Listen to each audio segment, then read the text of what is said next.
Could also use a roller. In this case, I'll get a pattern because I have painting only on part of the roller. And then if I continue to roll it out, it spreads the paint out, and you get a particular kind of texture on this paper. This is a heavy paper that I use that's covered with acrylic gesso.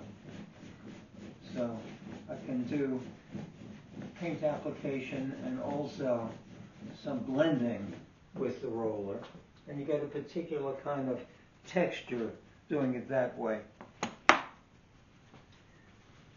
Another thing that I will use for putting paint on and taking it off is steel wool. So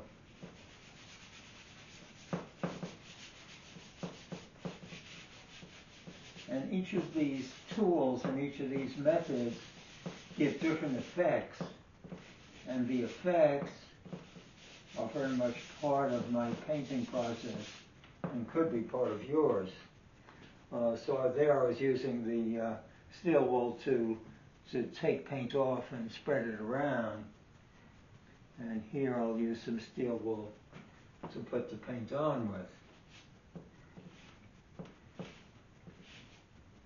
So I get that kind of almost serrated look of putting it on with the steel wool. You can also use a rag. I always have a rag with me. And the rag is useful for taking the paint off. And if you put some paint thinner on it, you can wipe it off more and almost completely, except that it leaves a slight color stain and a transparent feeling, which again is useful. And so another thing that I use is a light plastic of the kind that things come wrapped in, like the canvases that I buy are wrapped in the thin piece of plastic. And I can use the plastic for putting paint on.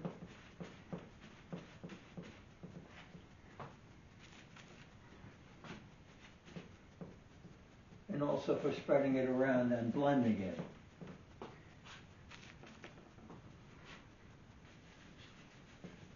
So a lot of these things I've come upon almost by accident.